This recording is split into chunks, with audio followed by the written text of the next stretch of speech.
Hello बच्चों, हमने previous video में देखा था कि ट्रिग्नोमेट्री क्या होता है। ट्रिग्नोमेट्री का पूरा इंट्रोडक्शन पढ़ा था कि कैसे एक एंगल किसी साइड के साथ रिलेशन बना सकता है, किसी साइड का रेशियो किसी एंगल से कैसे रिलेशन फाइंड कराता है।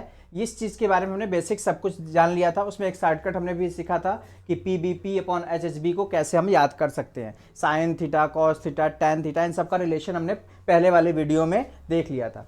अब हम आज इस वीडियो में ये देखेंगे कि कैसे हम उन सब वैल्यू को फाइंड करेंगे इस एंगल की, जिससे कि वो साइड का रेशियो एक कंफर्मेशन दे कि नहीं ये रेशियो फिक्स होगा कि ये एंगल की वैल्यू होनी चाहिए, इस रेशियो की वैल्यू ये होनी चाहिए। ठीक है, जैसे हमने उस दिन जब दिया था कि भाई ये आपने रिलेशन लिख लिया कि साइन, अगर ये थीटा है तो sine theta equal to perpendicular upon hypotenuse आप लिख रहे हैं।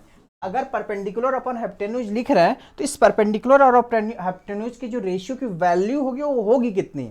अगर स्पेसिफिक एंगल हो गया, मान लीजिए 30 डिग्री हो गया, तो ये 30 डिग्री पे इसकी रेशियो की वैल्यू क्या होगी, उस चीज को हम आज फाइंड आउट करने जा रहे हैं। उसका डेरिवेशन देखेंगे कैसे ये वैल्यू डिराइव होगी, और फिर लास्ट में उसका शॉर्टकट भी देखेंगे कि वो वैल्यू को आप कितनी जल्दी से जल्दी याद रख सके और आपके क्वेश्चन में सॉल्यूशन करते समय उसका हेल्प मिल सके। ठीक है, तो स्टार्ट करते हैं। हमारे पास वैसे तो एंगल बहुत सारे हैं। अगर हम एक्यूट एंगल की बात करें तो 0 to 90 के बीच में भी इनफाइनाइट एंगल्स हैं। ठीक है, जिसमें इंटीग्रल पार्ट की बात करें तो भी 90 एंगल्स हमारे पास डायरेक्ट मिलते हैं, लेकिन उसमें से हम केवल 5 एंगल पे फोकस करेंगे अभी, जो कि 5 एंगल जो होगा डायरेक्ट हम निकालने की कोशिश करेंगे। और आगे जैसे जैसे बढ़ते जाएंगे क्लास 11 12 में, वैसे वैसे बाकी सब एंगल्स को भी फाइंड आउट करते चलेंगे। ठीक है, तो अभी हमें 5 एंगल जो फाइंड आउट करना है वो कौन कौन से एंगल है। तो 5 एंगल हमारे पास है 0 degree, 30 degree, 45 degree, 60 degree and 90 degree. ये 5 एंगल की वैल्यू हम फाइंड आउट करेंगे। इन पांचों की वैल्यू क्या होगी अलग अलग ट्रिग्नोमेट्रिक रेशियो की, उनकी वैल्यू फाइंड आउट करेंगे और फिर उसके बाद जनरलाइज करेंगे कि बाकी सब में कैसे रिलेट हो सकता है, कैसे वैल्यू सबकी फाइंड आउट होगी। इसके अलावा जो इनके बीच के एंगल्स होंगे जो हमारे पास यहाँ नहीं दिख रहे हैं, उन सब के वैल्यू की हमें फाइंड आउट करने की भी जरूरत नहीं है। आगे हायर स्टडीज में उसको पढ़ेंगे तो उन सब वैल्यू की भी फाइंड आउट हो जाएगी वैल्यू। ठीक है, चलिए स्टार्ट करते हैं। तो सबसे पहले हम स्टार्ट करते हैं 30 और 60 की वैल्यू क्या होगी। तो value of trigonometric ratio for 30 degree and 60 degree. Value of T ratio for 30 degree and 60 degree. इसके लिए हम क्या करेंगे, ध्यान दीजिएगा।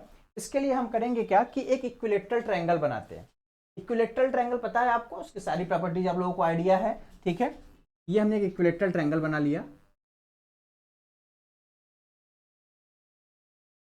इक्विलेटरल ट्रायंगल की प्रॉपर्टी क्या होती है कि इसके सारे एंगल्स और सारे साइड्स क्या होते हैं, इक्वल होते हैं। ये एक इक्विलेटरल एबीसी हमने बनाया हुआ है, इसके सारे साइड्स और सारे एंगल्स इक्वल होंगे और एंगल की वैल्यू भी फिक्स होती है, दैट इज 60 डिग्री। तो ये एंगल कितना हो गया, 60 डिग्री हो।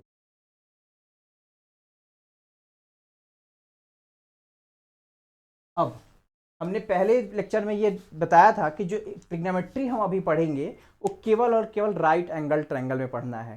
तो यहाँ तो राइट एंगल ट्रायंगल दिख नहीं रहा है, तो अगर यहाँ राइट एंगल ट्रायंगल नहीं दिख रहा है तो इसमें राइट एंगल ट्रायंगल कैसे बनाएंगे। तो ऑब्वियस सी बात है कि राइट एंगल ट्रायंगल एक ही तरीके से बनाया जा सकता है, एल्टीट्यूड ड्रॉ करके। तो इसका हम एल्टीट्यूड ड्रॉ करेंगे। तो एल्टीट्यूड क्या करते हैं, मान लीजिए इस ए एंगल से हम यहाँ पे एल्टीट्यूड ड्रॉ करते हैं। सबको पता होगा एल्टीट्यूड क्या होता है। जिसको भी एल्टीट्यूड के बारे में नहीं पता होगा वो क्लास 9 के मेरे ट्रायंगल वाले चैप्टर का वीडियो गो थ्रू हो जाएगा, अभी ऑनलाइन पड़ जाएगा उसका वीडियो, तो आपको वहां से आइडिया लग जाएगा ट्रायंगल के जो median, altitude, angle bisector, side bisector, ये सब क्या होते हैं। वहां से बहुत अच्छे से क्लियर हो जाएगा कि एल्टीट्यूड क्या होता है। ठीक है, तो ये एल्टीट्यूड हो गया यहाँ पे, ये हम इसका नाम डी दे देते हैं। अब जो इक्विलेटरल ट्रायंगल होता है इसका एल्टीट्यूड की मीडियन भी होता है, एंगल बाइसेक्टर भी होता है, साइड बाइसेक्टर भी होता है। मतलब चारों जो किसी ट्रायंगल के अंदर लाइन बनती है वो सेम होती है फॉर इक्विलेटरल ट्रायंगल। ठीक है, तो इक्विलेटरल ट्रायंगल है तो अगर ये मीडियन भी है तो ये दोनों साइड्स भी क्या हो जाएंगी, हमारी इक्वल हो जाएंगी, means B D equal to C D हो जाएगा। ठीक है, तो बी डी इक्वल टू अगर सी डी हो जाएगा तो अगर हम इसकी साइड को ए एज्यूम किए हुए हैं, इसकी सारी साइड हमने ए एज्यूम किया हुआ है, इक्विलेटरल ट्रायंगल था, इसकी सारी साइड्स ए हैं, तो ये अगर मीडियन है तो ये वाली साइड कितनी हो जाएगी, a/2, एंड ये वाली साइड कितनी हो जाएगी, a/2। और ये एंगल बाइसेक्टर भी है, ये लाइन एल्टीट्यूड जो इसका एंगल बाइसेक्टर भी है। तो ये अगर 60 डिग्री है पूरा तो ये कितना हो जाएगा, 30 डिग्री ये वाला हो जाएगा और 30 डिग्री ये वाला हो जाएगा। क्लियर है सबको, यहाँ तक बेसिक है, ट्रायंगल के प्रॉपर्टीज के अकॉर्डिंग है, कुछ भी हमने नई चीज नहीं किया।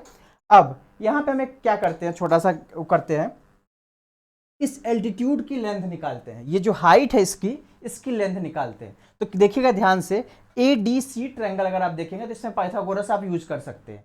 एडीसी एक राइट एंगल ट्रायंगल है, तो in triangle ADC by Pythagoras theorem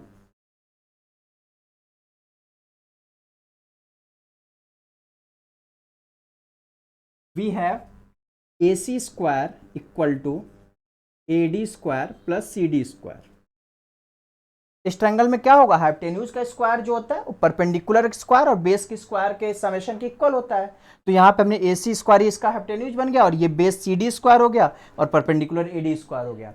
AD square की वैल्यू निकालने के लिए क्या होगा, CD स्क्वायर उधर जाके माइनस हो जाएगा और सबकी वैल्यू पुट करते हैं। तो AC क्या है हमारे पास, A स्क्वायर है, CD क्या है, A/2 है, इक्वल टू AD स्क्वायर। ठीक है, यहां से AD स्क्वायर की वैल्यू निकालते हैं, देखते हैं क्या आता है। तो ये क्या हो जाएगा, 4A square minus A square by 4 हो जाएगा, और इसको सॉल्व करेंगे AD स्क्वायर की वैल्यू हो जाएगी आपकी 3A square by 4 and AD की वैल्यू हो जाएगी √3/2A। यहाँ पे हम केवल पॉजिटिव वाला साइन लेंगे, नेगेटिव वाला साइन नहीं लेंगे। क्यों नेगेटिव वाला साइन नहीं लेंगे, क्योंकि एडी क्या है, एक लेंथ है, एक डिस्टेंस है, तो डिस्टेंस कभी नेगेटिव होती नहीं है, लेंथ कभी नेगेटिव होती नहीं है। तो यहाँ जब स्क्वायर रूट लेंगे तो केवल पॉजिटिव वाला कंपोनेंट लेंगे। हाँ, आगे हायर स्टडी जब पढ़ेंगे तो वहाँ नेगेटिव की जरूरत भी पड़ेगी, क्योंकि जब कोऑर्डिनेट उसका क्वाड्रेंट चेंज होगा, कोऑर्डिनेट के अकॉर्डिंग नेगेटिव साइन भी होगा क्वाड्रेंट में, सेकंड थर्ड में जाएंगे तो हो सकता है जरूरत पड़ जाए हमको, तो वहाँ देखेंगे। लेकिन अभी हम सारे केवल फर्स्ट क्वाड्रेंट में पढ़ रहे हैं, एक्यूट एंगल ट्रायंगल के लिए पढ़ रहे हैं, तो वहाँ केवल हम पॉजिटिव ही लेंगे, नेगेटिव की जरूरत हमको नहीं है। ठीक है, तो यहाँ पे AD की वैल्यू √3/2A आ गई। ठीक है, मीन्स ये लेंथ कितनी हो गई आपकी, √3/2A हो गई। ठीक है, चलिए आगे चलते हैं। अब हमारे पास इसमें वैल्यू फाइंड आउट करना स्टार्ट करते हैं, देखते हैं कैसे वैल्यू फाइंड आउट होगी। तो नोट कर लीजिएगा आप लोग। ठीक है, AD की वैल्यू कितनी हो गई, √3/2A। अब देखिए, इस ADC ट्रायंगल में, ये ADC ट्रायंगल आपको दिख रहा होगा, इस ADC ट्रायंगल में अगर आप साइन के साथ मान लीजिए चलते हैं, इस एंगल के साथ लिखते हैं, तो देखते हैं क्या होता है। तो sin 60 इक्वल टू क्या हो जाएगा। अच्छा, अभी आप लोग जब स्टार्ट किए होंगे चैप्टर की प्रैक्टिस रिवीजन, जैसे जैसे स्टार्टिंग से आगे बढ़ेंगे, आप क्या करिए हर जगह अपनी प्रैक्टिस के लिए, अपने हेल्प के लिए आप तुरंत ही शॉर्टकट लिख लिया करिए। ठीक है, ये या तो आप याद रख कर लेंगे तो अच्छी चीज है, नहीं याद होता है तो इसको शॉर्टकट को आप लिख लिया करिए। इससे होगा क्या कि आपको कंफ्यूजन नहीं होगा और आप जो भी रिलेशन फाइंड आउट करेंगे वो बहुत एग्जैक्टली सही फाइंड कर लेंगे। ठीक है, तो क्या है हमारे पास sin 60। sin 60 क्या होता है, पहला वाला P/H होता है, that is perpendicular upon hypotenuse होता है। तो परपेंडिकुलर अपॉन हाइपोटेन्यूज जो होता है, अब अगर इस वाले एंगल को ले रहे हैं, sin 60 ले रहे हैं, तो क्या होगा, इसमें परपेंडिकुलर कौन सी वैल्यू हो जाएगी, ये वाली परपेंडिकुलर वैल्यू हो जाएगी। एंगल के अपोजिट वाली जो साइड होती है वो परपेंडिकुलर होता है, और ये वाला क्या हो गया, हाइपोटेन्यूज हो गया। तो sin 60 इक्वल टू हो जाएगा perpendicular upon hypotenuse, that is perpendicular how much, √3/2A and hypotenuse is A। ठीक है, इसको सिंप्लीफाई करेंगे, A कैंसिल आउट हो जाएगा, तो वी गेट √3/2 sin 60। ठीक, तो यहां से हमें क्या मिल गया, sin 60 इक्वल टू √3/2 मिल गया। तो एक वैल्यू हमने फाइंड आउट कर लिया कि भाई sin 60 की वैल्यू √3/2 होगा, irrespective of the side of triangle. अगर ट्रायंगल की साइड कुछ भी होगी उससे कोई फर्क नहीं पड़ता। अगर आपका sin 60 यहाँ पे एक ही जगह कुछ 5 लिया गया होगा, 10 लिया गया होगा, m लिया गया हो, उससे कोई फर्क नहीं पड़ता। sin 60 की वैल्यू एक कांस्टेंट क्वांटिटी आ रही है। इसका मतलब कि अगर किसी ट्रायंगल में एक एंगल दिया हुआ है और उसके साथ करस्पॉन्डिंग रिलेशन हम फाइंड आउट कर रहे हैं, उसके साइड का रिलेशन फाइंड आउट कर रहे हैं, तो हमेशा एक कांस्टेंट क्वांटिटी आएगी, वो कभी वेरिएबल नहीं आ रही है, कुछ वेरिएबल पर डिपेंड नहीं कर रही है। तो इसका मतलब कि ये रेशियो कांस्टेंट हुआ, दैट इज √3/2। ठीक है, चलिए नेक्स्ट चलते हैं, sin 30 की वैल्यू निकालते हैं क्या होगा। sin 30 कैसे निकलेगा, देखिएगा। अब sin 30 एंगल ये वाला लेना पड़ेगा हमको, तो अब इस वाले एंगल के लिए परपेंडिकुलर कौन सी लाइन बन जाएगी, ये वाली लाइन बन जाएगी, और बेस कौन सा बन जाएगा, ये वाला, और हाइपोटेन्यूज ये वाला बन जाएगा। अच्छे से पता है कि एंगल के अपोजिट क्या होता है, परपेंडिकुलर होता है। तो एंगल के अपोजिट कौन सी वाली लाइन है, ये वाली लाइन है। तो इसको आप लेंगे तो क्या हो जाएगा, sign 30 that is a/2 upon ये हो जाएगा ये। इसको आप कैंसिल आउट करेंगे तो क्या आ जाएगा 1/2। तो साइन 30 इक्वल टू 1/2 हो गया और साइन 60 इक्वल टू √3/2 हो गया। सबको क्लियर हो गया होगा ये। चलिए आगे चलते हैं, कॉस के लिए रिलेशन फाइंड आउट करते हैं। तो कॉस में क्या हो जाएगा, कॉस 60 लिखते हैं।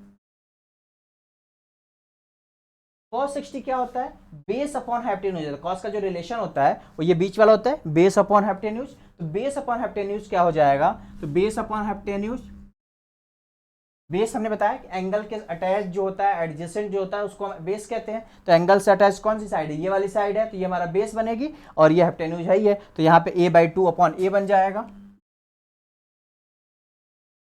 ए कैंसिल हो गया, 1/2 आ गया। कॉस 60 की वैल्यू कितनी हो जाएगी, 1/2 हो जाएगी। सबको क्लियर होगा ये, ठीक है। नेक्स्ट चलिए कॉस 30 पे आते हैं। कॉस 30 क्या होता है भाई, वही बेस अपॉन हाइपोटेन्यूज रहेगा, लेकिन एंगल बदल गया तो एंगल के साथ रिलेशन बदलने के लिए हमको बेस भी बदलना पड़ेगा।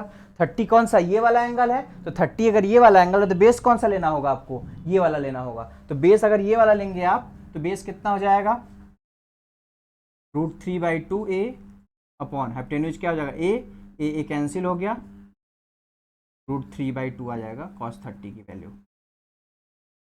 ठीक है। तो ये चार एंगल की वैल्यू हमारे हमने निकाली, किसकी किसकी, साइन 60 की वैल्यू, साइन 30 की वैल्यू, कॉस 30 की वैल्यू, कॉस 60 की वैल्यू। कोई कंफ्यूजन किसी को नहीं होना चाहिए। अगर कंफ्यूजन होता है तो आप फिर से वीडियो रिवाइंड करके देखिएगा कैसे ये वैल्यू हमने फाइंड आउट किया हुआ है। अगर उसके बाद भी आपको क्लियर नहीं होता है तो आप कमेंट सेक्शन में जरूर कमेंट करिए कि सर इसमें प्रॉब्लम हो रही है, इसको फिर से एक्सप्लेन कर दीजिए, तो उसको फिर से एक्सप्लेन कर दिया जाए, ठीक है। चलिए आगे चलते हैं, ठीक है। तो यहां से आपको सारी एंगल की वैल्यू पता चल चुकी है, साइन 60, साइन 30, कॉस 30, कॉस 60, ठीक है। आगे चलते हैं, tan की वैल्यू निकालते, देखते क्या होगा।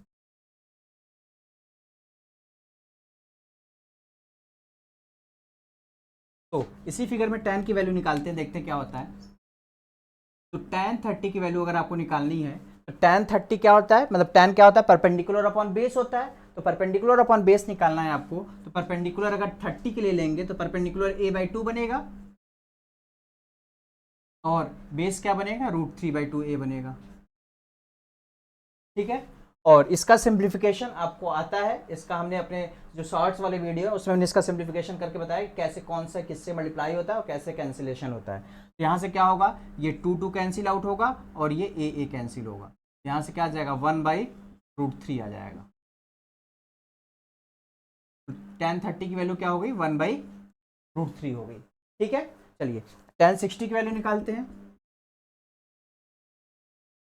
tan 60 में क्या हो जाएगा, बेस अब ये एंगल है तो इसके लिए परपेंडिकुलर ये वाला बन जाएगा और बेस ये वाला बन जाएगा। क्या आ जाएगा tan 60, तो √3/2a अपॉन a/2 हो जाएगा। ये परपेंडिकुलर अब ये वाली लाइन बन जाएगी हमारी, बेस ये वाला बन जाएगा इस वाले एंगल के लिए। तो यहाँ से ये क्या हो जाएगा, 2 कैंसिल हो जाएगा और a कैंसिल हो जाएगा। तो tan 60 इक्वल टू हो जाएगा √3, ठीक है। तो ये हमारे जो बेसिक 3 ट्रिग्नोमेट्रिक रेशियो थे, साइन कॉस टैन, उन तीनों के हमने अलग अलग 30 और 60 पे वैल्यू फाइंड आउट कर लिया, ठीक है। अब क्या होगा कि बाकी जो 3 रेशियो हैं उनको पता है कि उनका क्या रिलेशन होता है। भाई साइन का रेसिप्रोकल क्या होता है, कोसेक होता है। कॉस का रेसिप्रोकल क्या होता है, सेक होता है। और टैन का रेसिप्रोकल क्या होता है, कॉट होता है। तो उसके अकॉर्डिंग इसका रेसिप्रोकल भी फाइंड आउट हो जाएगा। लास्ट में जब टेबल बनाएंगे तो वहां उसको रेसिप्रोकेट करके रिलेट करके बताएंगे, ठीक है। अब चलिए चलते हैं 45 डिग्री की वैल्यू निकालते हैं, कैसे 45 पे रिलेट होगा सारी चीजें, क्योंकि अब इस ट्रायंगल में तो 45 बनेगा नहीं, तो 45 किस ट्रायंगल से रिलेट होगा उसको फाइंड आउट करते हैं।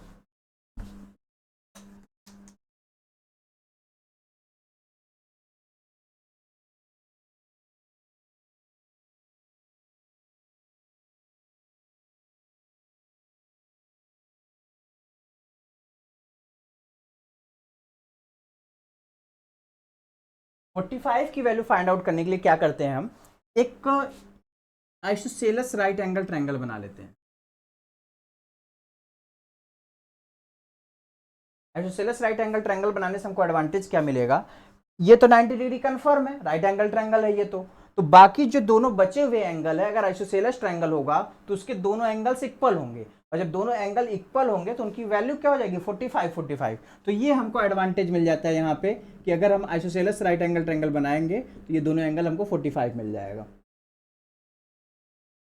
ठीक है, अब इसमें जो इक्वल साइड्स होंगी एंगल की प्रॉपर्टी के अकॉर्डिंग, जो एंगल के अपोजिट साइड्स होती है वही इक्वल होती हैं, मींस इसके अपोजिट ये साइड, इसके अपोजिट ये साइड, तो ये दोनों साइड ए हो जाएंगी। कुछ एजम्पशन ए ले लेते हैं। अब पाइथागोरस का यूज करके इसके हाइपोटेन्यूज की वैल्यू फाइंड आउट करते हैं, देखते हैं क्या हाइपोटेन्यूज इसका आता है। तो क्या होगा in triangle ABC using Pythagoras theorem,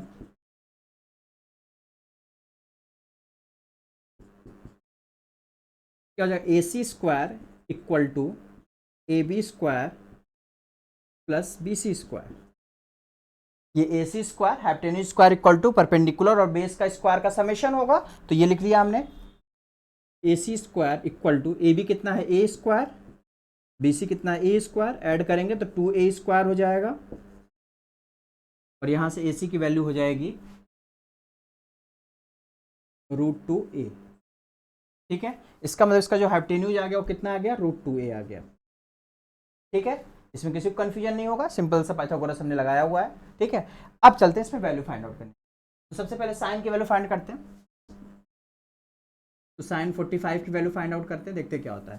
तो साइन 45 की वैल्यू क्या होगी, हम किसी 45 को ले लें, चाहे इसको ले लें चाहे इसको ले लें, दोनों भाई एक तरीके से सेम फिगर, सिमेट्री है फिगर की।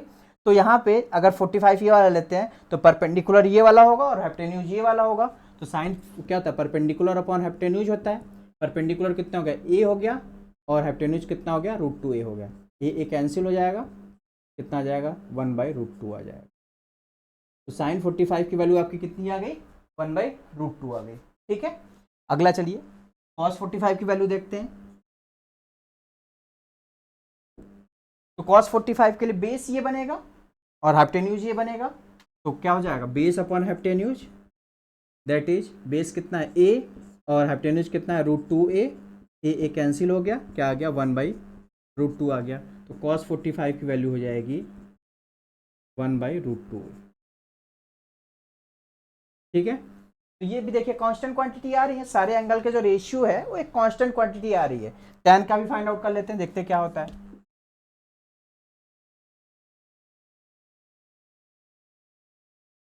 tan थीटा इक्वल टू क्या था परपेंडिकुलर अपॉन बेस। परपेंडिकुलर कितना है a है, बेस भी कितना है a है, दोनों को डिवाइड करेंगे क्या आ जाएगा tan 45 पे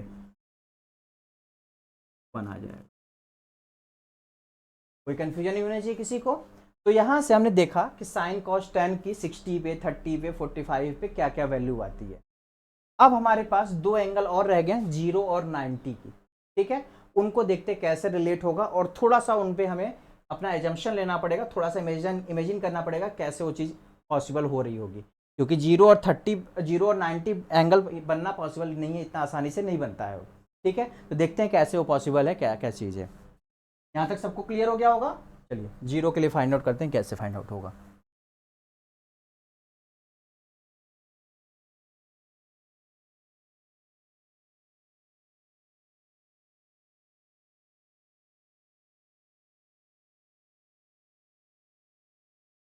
जीरो डिग्री को फाइंड आउट करना है। ठीक है, मान लीजिए आप एक राइट एंगल ट्रायंगल ये बना लिए, ये एंगल थीटा हमने ले लिया, ये ABC ट्रायंगल बना लिया हमने, ये एंगल थीटा। अब अगर इसमें हम साइन थीटा लेना चाहते हैं तो परपेंडिकुलर अपॉन हाइपोटेन्यूज होना है, मतलब परपेंडिकुलर इसके लाइन वाली सामने वाली साइड AB हो गई, और हाइपोटेन्यूज कौन सा होगा AC हो गया। तो क्या हो जाएगा AB अपॉन AC हो जाएगा, ये इसका रिलेशन हो गया परपेंडिकुलर हाइपोटेन्यूज। तो अब हमें ये एंगल अगर जीरो करना होगा तो देखते हैं क्या चीज पॉसिबल हो जाता है, कैसे इमेजिन करेंगे इस चीज को, देखिएगा ध्यान से।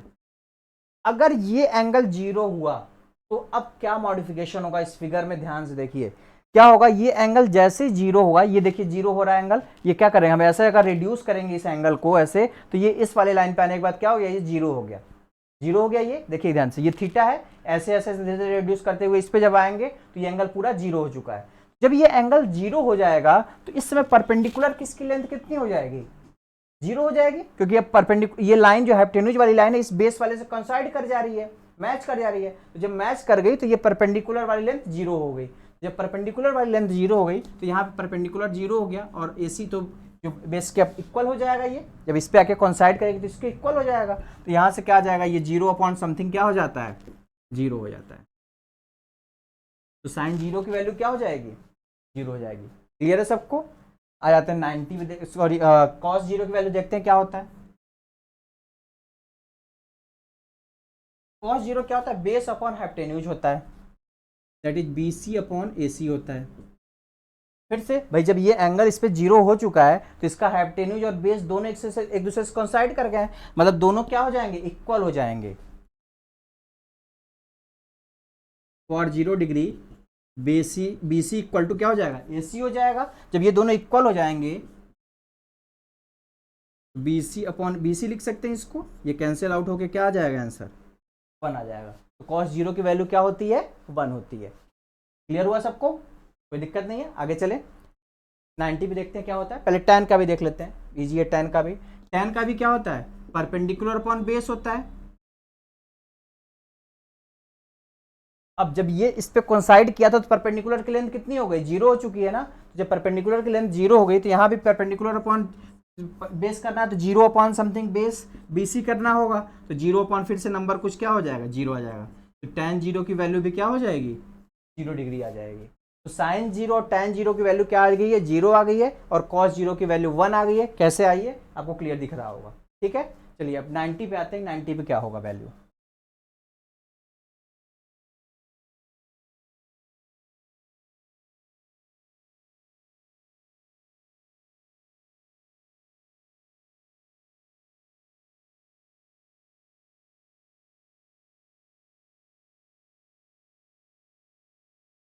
ध्यान दीजिएगा, साइन 90 की वैल्यू अगर हम सोचें तो अगर ये एंगल 90 होगा, क्या ये पॉसिबल है 90 हो पाना, एग्जैक्टली 90 हो पाना तो पॉसिबल नहीं है। क्यों नहीं पॉसिबल है, एक एंगल अगर हमारे पास ऑलरेडी 90 डिग्री है, ये वाला 90 डिग्री है, तो राइट एंगल ट्रायंगल में दो एंगल तो 90 हो नहीं सकते, इन दोनों को एक्यूट होना पड़ेगा। तो हम ये जंक्शन लेते हैं कि 90 तो नहीं होगा, लेकिन हाँ 89.9999 तो हो सकता है। ये होने में कोई प्रॉब्लम नहीं है भाई। क्या होगा, 0.1 जो 0.0001 जो बचा उसमें ये दोनों बट जाएंगे 0.005 करके, 005 करके। इसका मतलब ये 90 नहीं पॉसिबल है, tends to approach to 90 possible है, अप्रोक्स 90 पॉसिबल है, ठीक है। तो अब उस केस में क्या मॉडिफिकेशन होगा फिगर में, कैसा फिगर बनेगा, इस चीज को देखते हैं। तो अगर ये 90 के अप्रोच करेगा, 90 की तरफ टेंड्स करेगा, अपने आप को जाने की कोशिश करेगा, तो ये लाइन कैसे जाएगी, ऐसे बढ़ेगी, ऐसे बढ़ेगी ये 90 पे।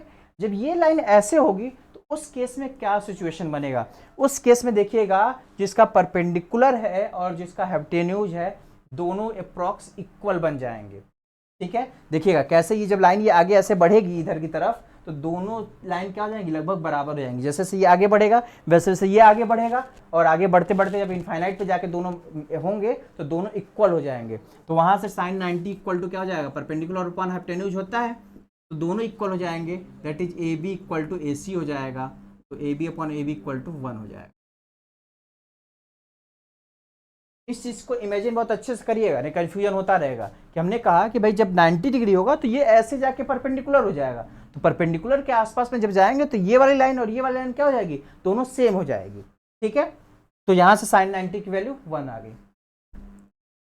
कॉस 90 पे आ जाते हैं।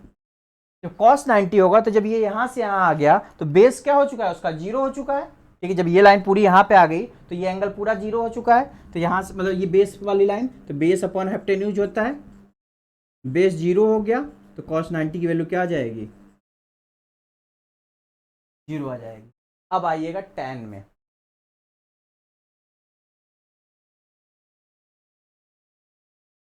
tan 90 क्या होता है, tan होता है परपेंडिकुलर अपॉन बेस।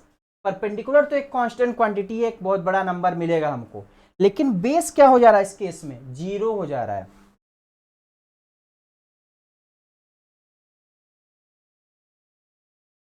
और जब किसी नंबर को जीरो से हम डिवाइड करते हैं तो क्या आता है, नॉट डिफाइंड होता है। उसकी वैल्यू जब किसी नंबर को जीरो से डिवाइड किया जाता है तो उसका वैल्यू अनडिफाइंड होता है, नॉट डिफाइंड होता है। ऐसा क्यों होता है, इस चीज को जानिएगा जरूर कि नॉट डिफाइंड में और इनफाइनाइट में क्या डिफरेंस है। ठीक है, अगर हम ये कहते हैं ये डिफाइंड है, इसकी वैल्यू कुछ हम डिराइव करते हैं, डिटर्मिनेंट कंडीशन है, फाइंड आउट होगी, लेकिन अगर हम ये लिखते हैं तो ये वैल्यू अनडिफाइंड है, ये डिफाइंड नहीं है मैथ्स में। ऐसा क्यों हो रहा है, ये नॉट डिफाइंड क्यों है, इसको हम क्यों अनडिफाइंड की कैटेगरी में रखते हैं, इस चीज को जानना जरूरी है। ठीक है, यहाँ पे आप कभी इनफाइनाइट मत लिख दीजिए, इसको नॉट डिफाइंड ही लिखिएगा। क्यों नॉट डिफाइंड है, देखिए एक्चुअल में जो डिवीजन होता है वो होता क्या है। अगर हम ये यहाँ पे जीरो लिखे हुए तो ये क्या मतलब निकलता है, अगर आप मान लीजिए एक एग्जांपल लेते हैं कि 42 को आप 6 से डिवाइड करते हैं, ठीक है, इसका आंसर आपका क्या आता है, 7 आता है। तो 7 आने का मतलब ये हुआ कि 6 को आपने 7 टाइम्स ऐड किया है तब 42 आया है। इसका आंसर क्यों भाई क्या आता है, क्योंकि हम 6 को 7 टाइम्स ऐड, 7 आंसर आता है, तो 6 को आप जब 7 टाइम्स ऐड करेंगे, ये करेंगे तब ये आंसर आता है। इसका मतलब ये हुआ कि यहां पे जीरो को अगर आप कुछ समथिंग टाइम ऐड करेंगे तो 5 आना चाहिए। क्या ऐसा कभी पॉसिबल है कि जीरो को आप चाहे जितने टाइम्स ऐड कर लीजिए कभी 5 या कोई कांस्टेंट नंबर आ सकता है, नहीं आ सकता। तो ये इस वजह से पॉसिबल नहीं है, तो इसलिए ये अनडिफाइंड कंडीशन होती है, नॉट डिफाइंड के केस में आएगा ये। क्लियर हुआ। तो इस तरीके से ये गलती मत करिएगा आप लोग कि समथिंग अपॉन जीरो लिखा हुआ है तो उसको आप कुछ इनफाइनाइट लिख दीजिए या कुछ और आंसर लिख दीजिए, वो नॉट डिफाइंड है। ठीक है, तो तीनों 90 की वैल्यू क्लियर हो गई होगी, जीरो के एंगल सारे क्लियर हो गए होंगे। ठीक है, चलिए अब तो हम इसका एक पूरा समरी तैयार करते हैं, एक टेबल तैयार करते हैं, आपके बुक में भी वो टेबल प्रोवाइड किया गया है। उस टेबल को हम कैसे थोड़ा बहुत रिलेट करके याद करेंगे और फिर उनका शॉर्टकट भी आगे देखते हैं। ठीक है, तो पहले टेबल को तैयार करते हैं, कैसे वो टेबल तैयार होगा।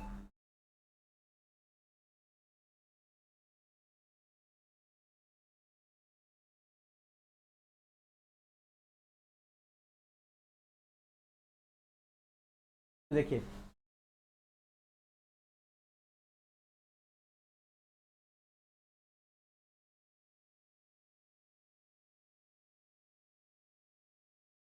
इधर हम एंगल लिख लेते हैं और इधर रेशियो।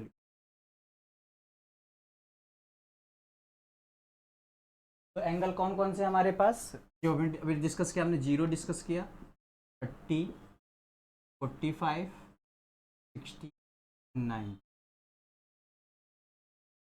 ये 5 एंगल ही तो हम डिस्कस कर रहे हैं, जीरो, 35, 45, 60 डिग्री, 90 डिग्री। रेशियो कौन कौन से हैं,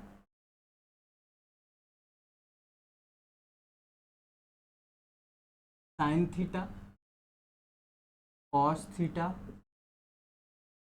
ten theta, cosec theta, sec theta and cot theta.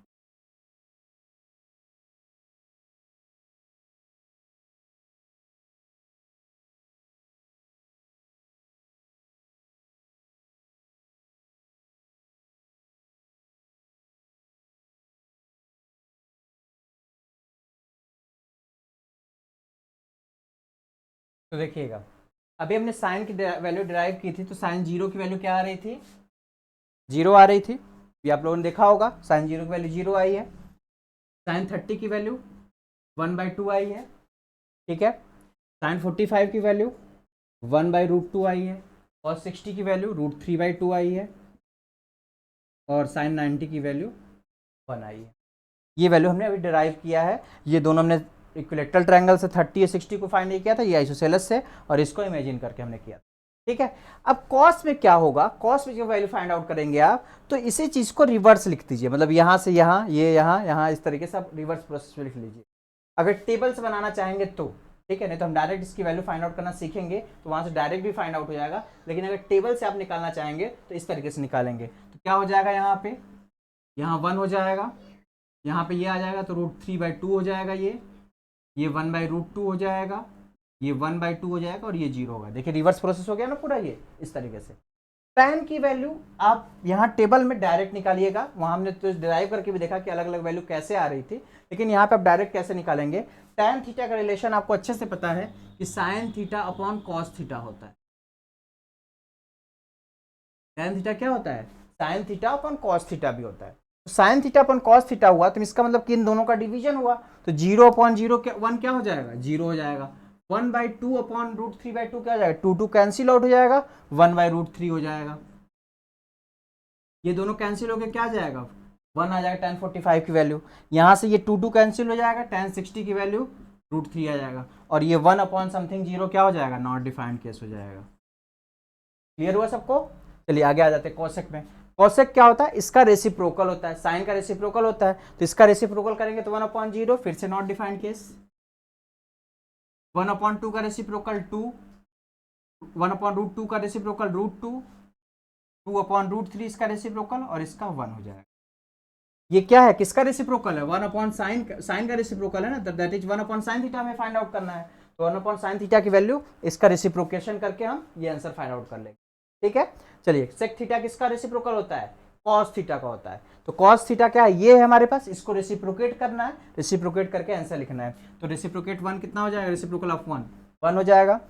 √3/2 का क्या हो जाएगा, 2/√3, 1/√2 का √2 हो जाएगा, 1/2 का 2 हो जाएगा, और 0 का क्या हो जाएगा, 1/0 हो जाएगा, तो दैट इज नॉट डिफाइंड। ठीक है, आ जाइए कॉट थीटा में। कॉट थीटा किसका होता है, टैन का रेसिप्रोकल होता है, अच्छे से क्लियर होगा आपको। ये क्या होता है, 1/cos थीटा होता है, और ये 1/tan होता है। तो tan थीटा ये है आपका, इसको जब रेसिप्रोकल करेंगे तो 0 का रेसिप्रोकल क्या हो जाएगा, नॉट डिफाइंड। 1/√3 का रेसिप्रोकल √3, 1 का रेसिप्रोकल 1, 1/√3, और ये यहां से आप देखेंगे नॉट डिफाइंड का रेसिप्रोकल तो आप नहीं कर सकते भाई, जब डिफाइन नहीं तो रेसिप्रोकल कैसे करेंगे, तो उसके लिए फिर से आ जाइए कि जब कॉट थीटा है वो कॉस अपॉन साइन होगा, तो जब कॉस अपॉन साइन होगा तो क्या हो जाएगा, 0/1, दैट इज क्या हो जाएगा, ये आंसर 0 हो जाएगा। ठीक है, टैन के रेसिप्रोकल से तो यहाँ से नहीं कंफ्यूज हो जाएंगे, लेकिन आप कॉट के बेसिक कॉस अपॉन साइन से रिलेशन फाइंड आउट करेंगे तो ये वैल्यू 0 हो जाएगी। क्लियर है, तो ये हमारा ट्रिग्नोमेट्रिक टेबल हो गया पूरा। अब ये टेबल कैसे हमें याद रहेगा, ये वैल्यू हम याद कैसे करेंगे, उसके लिए हम कुछ शॉर्टकट देखते हैं। ठीक है, तो शॉर्टकट से आपको सीधे वैल्यू याद रहेगी, और वैल्यू याद रहने से ज़्यादा इंपॉर्टेंट है कि आपको जब कंफ्यूजन होगा कि दो एंगल की वैल्यू भाई क्या हो रही थी, ये तो √3/2 था कि 1/2 था कि 1√3 था कि 1/√3 था, इस कन्फ्यूजन को दूर करने के लिए अभी जो ट्रिक बता रहे हैं वो ट्रिक आपके काम आएगा। ठीक है, तो क्या ट्रिक है उसको देखते हैं।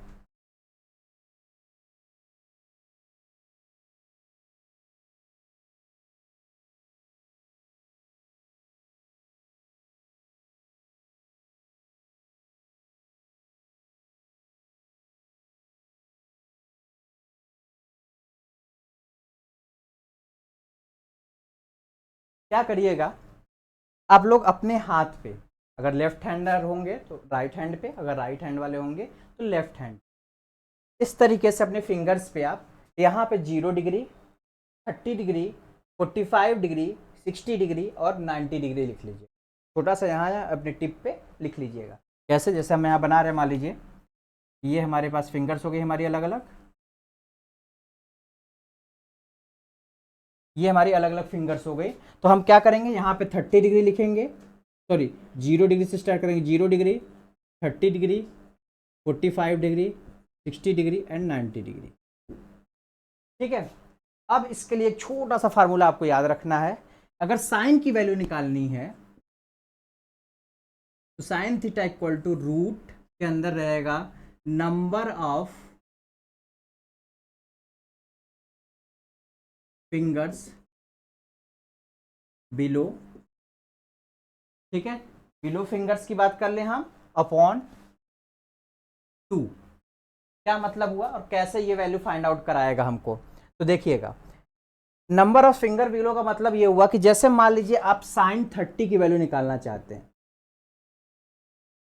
ठीक है, तो साइन 30 आपके फिंगर पे यहाँ पे आया है, तो इसके नीचे कितनी फिंगर्स हैं, केवल ये वाली फिंगर्स बच रही है, तो ये फिंगर कितनी हो गई, 1 फिंगर हो गई, तो क्या आ जाएगा, √1/2 हो जाएगा। √1 की वैल्यू क्या हो जाएगी, 1/2 आ गया। ठीक है, एक और एग्जांपल ले लेते हैं। मान लीजिए आपसे पूछ लिया गया कि साइन 60 की वैल्यू क्या होगी, तो साइन 60 कहाँ पे है, 0, 30, 45, 60, यहाँ 60 है, तो इसके नीचे कितनी है, 3 उंगलियां हैं, आपके 3 फिंगर्स हैं, तो क्या हो जाएगा, √3/2 हो जाएगा। इस तरीके से साइन 60 की वैल्यू क्या होगी, √3/2 होगी। क्लियर हो गया आपको। चलिए कॉस में आते हैं, कॉस कैसे रिलेट होगा। तो कॉस के लिए हमें रिलेशन याद रखना है, जैसे यहाँ पे हमने बिलो फिंगर याद किया, वैसे वहां के लिए एबव फिंगर याद करना, number of above finger.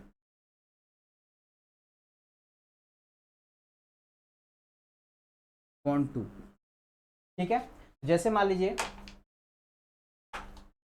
Above finger की बात कर रहे हैं, मान लीजिए 45 की वैल्यू निकालनी है, तो 45 में क्या है, इसके ऊपर कितनी 2 उंगलियां हैं, ये 45 है हमारा, इसके ऊपर क्या 2 फिंगर्स हैं, तो क्या हो जाएगा cos 45 इक्वल टू, तो cos 45 इक्वल टू क्या हो जाएगा, ऊपर 2 फिंगर्स है, नीचे 2 हो गए, ये क्या सिंप्लीफाई होके क्या बन जाएगा 1/√2 हो जाएगा। क्लियर है। चलिए इसी तरीके से आप एक और देख लेते हैं, cos 60 निकालते देखते हैं क्या आता है cos 60।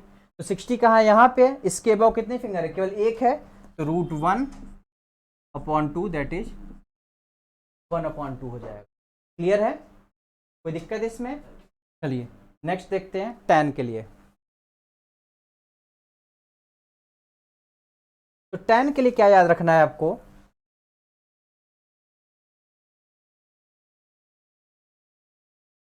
√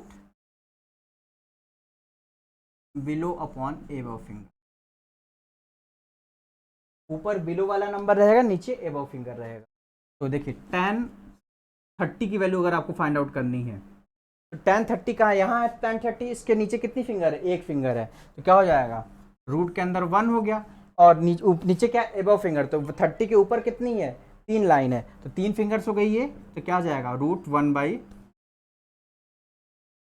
हो जाएगा। tan 30 की वैल्यू क्या हो जाएगी आपकी 1/√3 हो जाएगा। क्लियर हुआ। तो ये 3 फार्मूले अगर आपको याद रहेंगे तो आप ट्रिग्नोमेट्रिक वैल्यू में कंफ्यूज नहीं होंगे। ठीक है, पूरा डेरिवेशन और सारी चीज़ें तो भाई एग्जामिनेशन पॉइंट ऑफ व्यू से इंपॉर्टेंट है ही है कि कैसे आया है, उसका क्या कॉन्सेप्ट है, कॉन्सेप्ट जानना जरूरी है, लेकिन जब कंफ्यूजन होगा तो ये फार्मूला आपको हेल्प करेगा कि कैसे था भाई, आप अपने फिंगर्स पे तुरंत लिख डालिए छोटे छोटे, और उससे रिलेट करके आप उसकी वैल्यू फाइंड आउट कर लिए, तो उससे आपको पूरा टेबल की वैल्यू याद हो जाएगी। ठीक है, कुछ क्वेश्चंस देखते हैं कैसे इससे रिलेटेड क्वेश्चन होगा, कैसे फाइंड आउट होगा। इस टॉपिक पे आपका पूरा एक चैप्टर ही अलग, अगला जो चैप्टर है एप्लीकेशन ऑफ ट्रिग्नोमेट्री, जिसमें हम हाइट एंड डिस्टेंस के नाम से भी जिस चैप्टर को जानते हैं, उसमें पूरा इसका एप्लीकेशन ही है कि कैसे हम एंगल की वैल्यू से अलग अलग लेंथ को, अलग अलग हाइट को, बेस को, परपेंडिकुलर को कैसे फाइंड आउट करते हैं। ठीक है, वहाँ अलग अलग ट्री की, किसी रिवर की विड्थ को, ट्री की हाइट को, किसी बिल्डिंग की हाइट को फाइंड आउट करते हैं। लेकिन यहाँ पे हम एक छोटा सा इंट्रोडक्शन देखते हैं कैसे वैल्यू से नोन होने की वजह से हमारी जो किसी अननोन क्वांटिटी की वैल्यू फाइंड आउट होती है, उसके लिए देखते हैं। एग्जांपल देखें,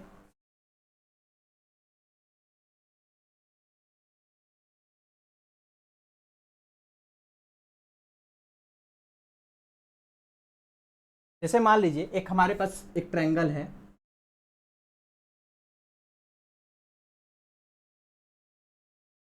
जिसमें जिसमें ये एंगल 30 डिग्री दिया हुआ है और ये साइड 16 सेंटीमीटर दी हुई है।